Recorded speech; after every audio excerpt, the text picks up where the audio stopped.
5 free winners for Monday, August 4th in Major League Baseball coming right up. There are a few underdogs worth a look on tonight's card.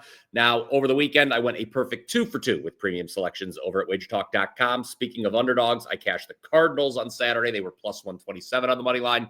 Then it was a 4% best bet with the Diamondbacks on Sunday. That makes it a 67, 46-1 all sports run for me. Clients up a whopping 64 units during that time. I am number 2 in net profit for the year at WagerTalk. So you're definitely going to want to pay attention to what I have to say here. And if you like what you hear, in just a little bit, I'll be letting you know how you can get on board for all of my top plays for just $6.50 per day. And that'll cover you all the way through Halloween, including the start of football season. All right, go ahead. And just a reminder, smash that like button whenever you do agree. I'm going to go a little quicker than normal here on today's Power 5.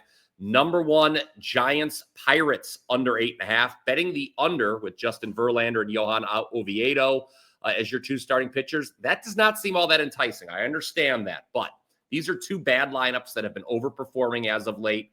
Thus, regression at the plate seems inevitable for both offenses. The Giants, they rank 23rd in runs per game for the year, while the Pirates are dead last. Prior to scoring 12 runs yesterday and 6 runs the day before, the Giants had been held to 3 runs or fewer in 5 of 7 games. Meanwhile, the Pirates clearly benefited from playing in the thin air of Colorado over the weekend. Prior to that, they'd faced these very same Giants and swept them, but it was a low-scoring series. 2 of the 3 games featured 4 or fewer runs scored. More of the same tonight, under 8.5 for Giants Pirates. Number 2, how about another under at 6:40 Eastern? Astros Marlins. Now, the Marlins are actually favored to win this series opener. They just swept the Yankees and have taken early money. The Marlins have been one of the best teams in baseball over the last 40 games, quite frankly. Houston, meanwhile, they just got swept in Boston, scored just 5 runs that entire series, and they have now finished with 3 or fewer runs in 8 of the last 10 games. The Astros offense seems broken right now, guys. Here they'll face Sandy Alcantara, who appears to have rediscovered old form. He's allowed just 1 run, and it was unearned in his last 2 starts. However, let's note Miami, for all their recent success, over the course of the season, they're a bottom 4 offense in terms of runs per game at home. 3 of their last 5 wins, Miami, have been shutouts. Astros have a top 3 bullpen. I think there's a lot of signs that point to this being a low-scoring game down in South Beach. Number 3, we're going to keep the unders coming. Guardians, Mets, under 8. We've got 2 starting pitchers that have both been pitching very well as of late. For the Guardians, Slade Ciccone has allowed 3 runs or fewer in 9 of his last 10 starts. He'll be opposed tonight by Sean Manaea. Since coming off the IL, Manaea has allowed exactly 1 run each of his 3 starts. Both bullpens here good as well. So a low-scoring game at Citi Field between the Guardians and Mets.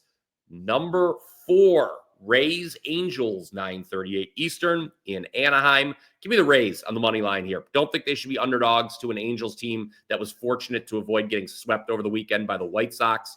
Speaking of the White Sox, making his Rays debut in tonight's game will be Adrian Hauser. Hauser came over from Chicago at the deadline, of course. Tampa getting a starting pitcher that is having a career year with a 2.1 ERA. Hauser has not pitched since July 25th, but should be fine against a lineup that is bottom 5 in on-base percentage at home. I know in the past I've talked about how good Yusei Kikuchi has pitched at home for the Angels, but he does have a 5.26 ERA his last 5 starts overall. And 4 of those were here at home. Plus, the Angels bullpen still ranks bottom 4 in ERA. I think this is a good matchup and series, quite frankly, for Tampa to get back on track. So give me the dog on the money line there. Let's now head out to the NL West, where we will wrap things up by betting on a team that was my best bet for Sunday. That is Arizona. They are currently plus 120 on the money line at home against division rival San Diego. Home underdogs, in case you haven't noticed, they have been extremely profitable back this season all across Major League Baseball. If you take out the really big home underdogs, north of plus 150, if you take out the woeful Colorado Rockies, the ROI just goes through the roof. In fact, home underdogs, when priced at 150 or shorter, they have a winning record this season. That bodes well for the D-backs tonight, who are coming off back-to-back wins for the first time since starting the second half with a 3-game sweep of the Cardinals. Now, while I won with the D-backs yesterday, I also cashed in Saturday, as I said at the top of the show, by betting against the Padres. While 36-19 at home this season, the Padres are only 26-31 on the road. That's something, guys, make a note of this. All across Major League Baseball, there are only 2 teams who are better than 3 games above 500 on the road this year. That's pretty crazy. Getting back to San Diego, Arizona tonight, it's going to be J.P. Sears' debut in a Padres uniform acquired from the A's at the deadline. I think Sears may struggle in the hitter-friendly environment known as Chase Field. Arizona averages more than 5 runs per game here at home. We know D-back starter Brandon Pfaadt pitches much better at home than on the road. His ERA is about 3 points lower. All right, recap time here on the Power 5. Let's just go through the games one more time. Number 1, we like the Giants-Pirates under 8.5. Number 2, Astros Marlins under 8.5. Number 3, Guardians Mets under 8. Number 4, Rays money line against the Angels.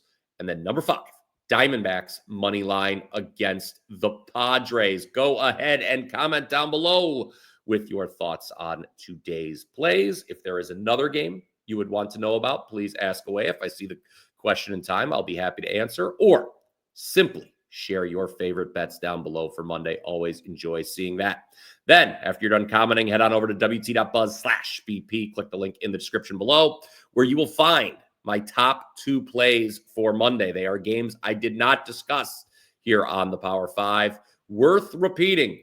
Number 2 in net profit for the year at WagerTalk. Yes, the second most profitable handicapper at the website in 2025. This includes a current 67, 46, and 1 all sports run, where clients have banked a whopping 64 units of profit. And we still have a special offer ongoing where you can get 13 weeks of action for the price of just 2 months. Remember, guys, this covers every sport, not just the rest of the Major League Baseball regular season, but it'll get you started in NFL and college football, the start of the European soccer season as well. We're just about 11 days away from the Premier League and La Liga getting underway. You will get all of it, every play I release through Halloween, and it is just $6.50 per day. I think that is a tremendous deal. And on that note, that will do it for this edition of the Power 5. I hope you enjoyed it. Smash that like button if you did. Remember to click that subscribe button as well, as we have a ton of great content all across this YouTube channel. I will be back tomorrow with another edition of the Power 5. Until then, let's cash some tickets.